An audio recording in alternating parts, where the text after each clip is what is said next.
கிறிஸ்துவில் பிரியமான சகோதர சகோதரிகளையும் இன்றைய வாசகங்களும் நற்செய்திகளும் படிக்கின்ற பொழுது அன்று நம் மூதாதையரான ஆதாமும் ஏவாளும் எதற்காக பாவம் செய்தார்கள் என்று சிந்திக்க தூண்டுகின்றது. பாம்பானது இந்த முதல் பெற்றோரிடம் இந்த கனியை நீங்கள் சாப்பிடுகின்ற பொழுது கடவுளைப் போல் மாறுவீர்கள் என்று முதலாக அவர்களுக்கு ஒரு ஆசையை தூண்டியது.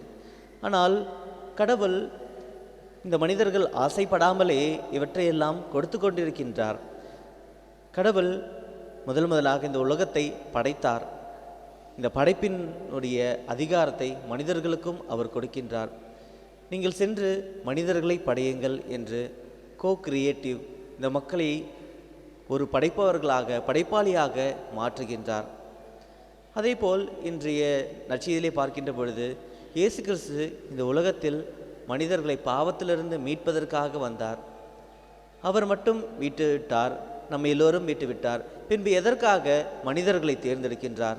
எதற்காக தேர்ந்தெடுத்து தம்மிடம் இருக்கின்ற அதிகாரத்தை அவர்களுக்கு கொடுக்கின்றார்?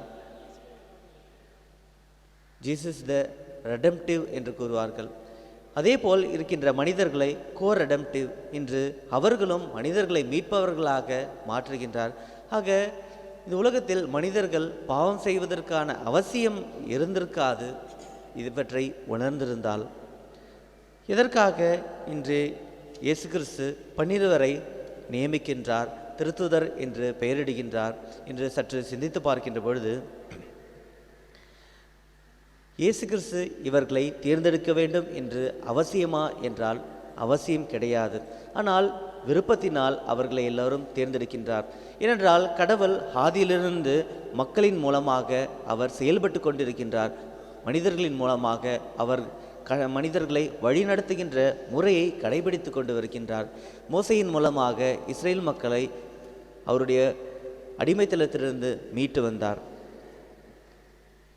இறைவாக்கினர்கள் மூலமாக இந்த மனிதர்களுக்கு அறிவுரை கூறி அவர்களை வழிநடத்தி வந்தார். அதன் பின் இயேசுவின் மூலமாக ஒவ்வொருவரையும் அவர் மீட்டு எடுத்தார். பிறகு திருத்தூதர்களை நியமித்து இந்த மனிதர்கள் எப்பொழுதும் பாவத்திலிருந்து மீட்கவும் அவர்களுக்கு அதிகாரம் கொடுக்கின்றார். இந்த அதிகாரம் என்பது எதனுடைய அதிகாரம்? இயேசுவை போல் இருக்கின்ற அதிகாரமா என்றால் கிடையாது. இயேசுவின் பெயரால் செயல்படுகின்ற அதிகாரமாக இருக்கின்றது. ஆக இந்த அதிகாரம் பெற்றிருந்த இந்த திருத்தூதர்கள் எல்லோரும் தங்களுடைய தூய்மையினாலும் புனிதத்தாலும் இவற்றை அவர்கள் பெற்றுக்கொண்டார்களா என்றால் அதுவும் கிடையாது. ஏனென்றால் பேதுரு இயேசுவை முன்முறை மறுதளிக்கின்றார். யூதாசு அவரை காட்டி கொடுக்கின்றார். மற்ற சீடர்கள் எல்லோரும் இயேசுவை விட்டு ஓடி போகின்றார்கள்.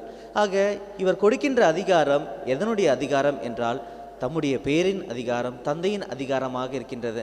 இந்த அதிகாரத்தை பொருட்டு செயல்படுகின்ற பொழுது அவர்கள் புனிதமாக தூய்மையாக பாவமே இல்லாத மனிதர்களாக இருப்பார்களா என்றால் அதுவும் கிடையாது. மாறாக எந்த ஒரு மனிதன் எப்பொழுதும் அவர் மீது கொண்ட அன்பின் மூலமாக செயல்படுகின்றார்களோ அவர்கள் மட்டுமே ஒரு புனிதமான வாழ்க்கையை வாழ நேரிடுகின்றது. ஆக சவுலும் கடவுளால் தேர்ந்தெடுக்கப்பட்டவர், திருப்பொழிவு செய்யப்பட்டவர், தூயாவியால் நிரப்பப்பட்டவர். தாவீதும் அவ்வாறே திருப்பொழிவு செய்யப்படுகின்றார். ஆனால் சவுலானவர் தம்முடைய மனித பலவீனங்கள் மூலமாக அவரை கொல்வதற்காக தேடுகின்றார். ஆனால் தாவீது கடவுள் மீது கொண்ட அன்பின் பொருட்டு வாழ்கின்ற பொழுது நான் கடவுளால் திருப்பொழிவு செய்யப்பட்ட மனிதன் மீது நான் கை வைக்க மாட்டேன் என்று பிறர் மீது இரக்கம் கொள்கின்றார், அவரை விடுகின்றார். இந்த இரக்கம்தான், இந்த அன்பு தான் ஒரு மனிதனுடைய மனமாற்றத்தை கொடுக்கின்றது. இந்த அன்பையும் இந்த மனமாற்றத்தையும் கொடுப்பதற்கு ஒரு மனிதன் எப்பொழுதுமே தம்முடைய வாழ்க்கையை வாழ வேண்டும். அப்படிப்பட்ட ஒரு வாழ்க்கையை வாழ்வதற்காக தான் இந்த திருத்தூதர்களை இவர் ஏற்படுத்துகின்றார். ஆக இந்த திருத்தூதர்கள் கடவுளுடைய இயேசு கிறிஸ்துவினுடைய அதிகாரத்தின் பொருட்டு இந்த மனிதர்களிடத்தில் இருக்கின்ற பாவங்களை மன்னிக்கவும் அவரிடம் இருக்கின்ற நோய்களை அவர்கள் குணமாக்குகின்ற பொழுது மனிதர்கள் கடவுளுடைய அன்பையும் இரக்கத்தையும் நேர்முகமாக அவர்கள் உணர்கின்ற பொருட்டு அவர்களால் கடவுளுடைய அன்பை புரிந்து கொள்ள முடியும். ஆக ஆதியிலிருந்து கடவுள் எதற்காக மனிதரிடத்தில் தம்முடைய அதிகாரத்தை கொடுக்கின்றார் என்றால் இது கடவுளுடைய பலவீனம் கிடையாது, அல்லது கடவுளால் இயலாத செயல்கள் கிடையாது. மாறாக தம்மால் படைக்கப்பட்ட மனிதர்களை எந்த அளவுக்கு கடவுள் மென்மேலும் உயர்த்துகின்றார், அவர்களை மதிக்கின்றார் என்கின்ற ஒரு அடையாளமாக இருக்கின்றது. ஆக இன்று யாரெல்லாம் திருப்பொழிவு செய்யப்பட்டவர்கள், யாரெல்லாம் கடவுளால் அழைக்கப்பட்டவர்கள் என்று பார்க்கின்ற பொழுது, யாரெல்லாம் இதை உணர்ந்து கடவுளுடைய அன்பை தம்மில் கொண்டு வாழ்கின்றார்களோ அவர்கள் ஒவ்வொருவருமே திருப்பொழிவு செய்யப்பட்டவர்களாக இருக்கின்றார்கள்.